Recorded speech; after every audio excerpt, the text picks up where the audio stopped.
gribētu iepazīstināt un teikt ļoti labus vārdus un jaukus pašus jaukākos par Sanitu, par savu jau par nožēlu bijušo kolēģi.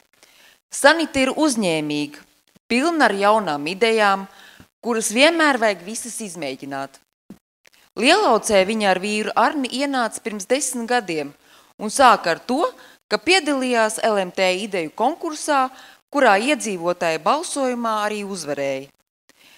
Vietējiem Trušu ciemats miniatūrās Autas apkārtnes muižu ēkās bija kas pārsteidzošs un nebijis. Vēlāk arī turisti to atzinīgi novērtēja, it īpaši bērni, kuri apciemojot Trušus iepazina Autas novada kultūru vēsturisko mantojumu.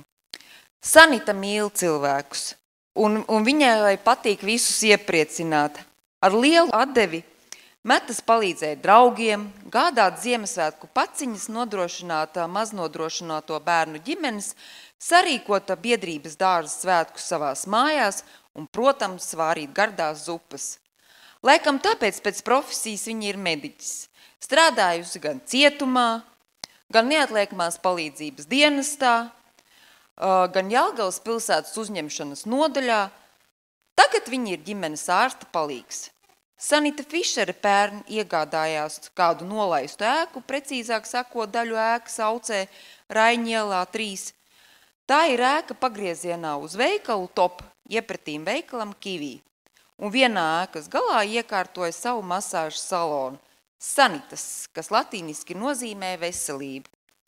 Šogad Valentīna dienā 14. februārī viņa to atklāja, un jau tajā pašā dienā, 13. viņa pieņēma jau savu pirmo klientiņu. To mēs zinājām, ka Sanita ir laba iecienīta masiera gan Jelgavā, gan Aucē. Līdz šim viņa klientus pieņēma nomātās telpās, līdz beidzot izšķīrās par savu salonu. Par viņas uzņēmīgumu, atklājot savu salonu, Sanitu šodien sveiksim par gada uzņēmēju.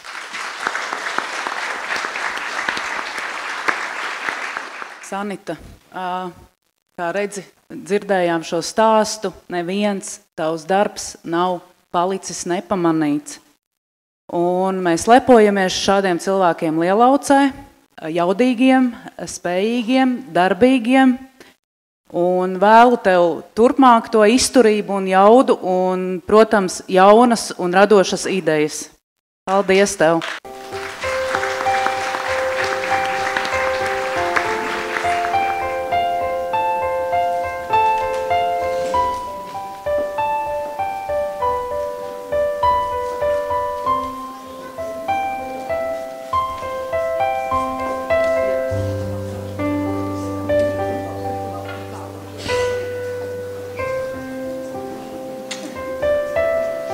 Paldies Sanitai un paldies arī sveicējiem. Sanita, vai tu vēlēsies kaut ko pateikt arī? Trakajiem pieder pasaulē. Tieši tā.